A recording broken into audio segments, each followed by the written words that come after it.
të them diçka Flori. Trupi jon ka rreth është me hipotezë, kjo 30, mund ta themi ne trilion qeliza. Ndërsa bakteret janë rreth 300 deri në 400 trilion. Domethënë ku është 30-a dhe ku është 300-a. Domethënë më shumë 10 fish trupi jon ka baktere se sa ka qeliza. E kuptoj. Tërësia e trupit ton, pa marrë parasysh mikrobiomën, se mikrobiom edhe mikrobiot është gjë ndryshe, mikrobioma janë genet aty, mikrobiota janë bakteret, viruset, patogenet. Trupi jon ka rreth 23.000, 24.000 gene, në mikrobiom fshihen rreth 2 deri në 3 milion gene. Ne nuk e dim domethënë këtë univers që mbajmë, ne nuk e dim që brenda trupit ton kemi Zotin, kemi universin, kemi një energji shumë të madhe, dhe nëse funksioni mikrobiotës i prodhimit të hormoneve, nëse bie tretja, gjithçka Flori qëndron tek tretja ushqimit.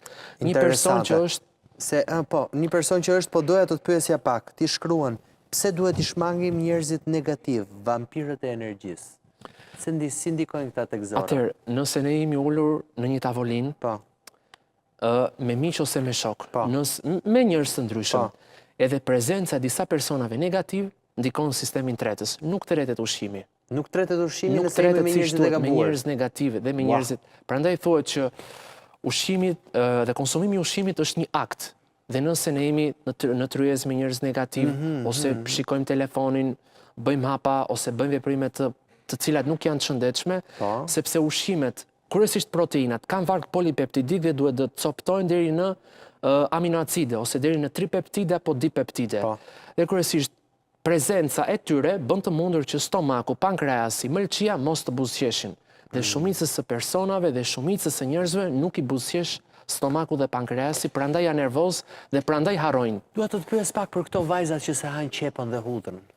Për mendimin tim, qepa dhe hudhra është përkundrejt vezoreve. Se ha, se vjen erë, se ha, se mban ergoja, se ha, dua të lutem ma hiq në restorant, të lutem ma hiq qepën nga sallata. Nëse mban mend gjyshet tona, për bajamet, bënin një kur me qep dhe me lëngun e qepës dhe me mjalt për tonsilat për bajamet.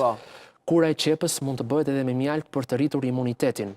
Hudhra është mjaft efektive me mjaltin për parazitët. Hudhër vajulliri, do me thënë të kombinojnë të dyja, ose hudhër me pak qumësht.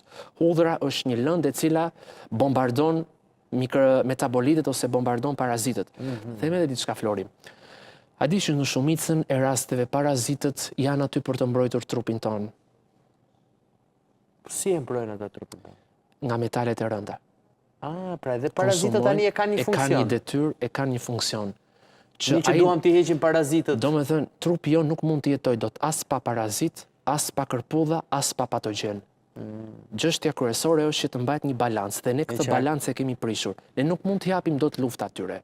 Hapja e luftës ndaj atyre na ka sjell shumë sëmundje. Sëmundje autoimune, që shumica e sëmundjeve autoimune lidhet me disa çrregullime të geneve.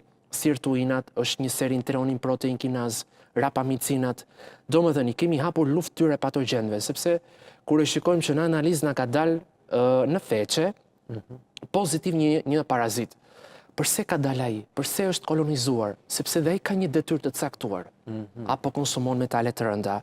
A ka aty shkak sepse nëse një fëmijë i vogël konsumon qumësht, biskota, kos frutash, këto rrisin shumë sheqerin një gjak dhe fermentojnë dhe japin ushqim parazitëve dhe ata kolonizojnë. Pra posu regulua ushqimi, jo vetëm simptoma, jo vetëm pasoja, edhe shkaku. Dhe qëllimi kryesor i librit të Kënga e Zorëve është shkaku, jo trajtimi parandalimi.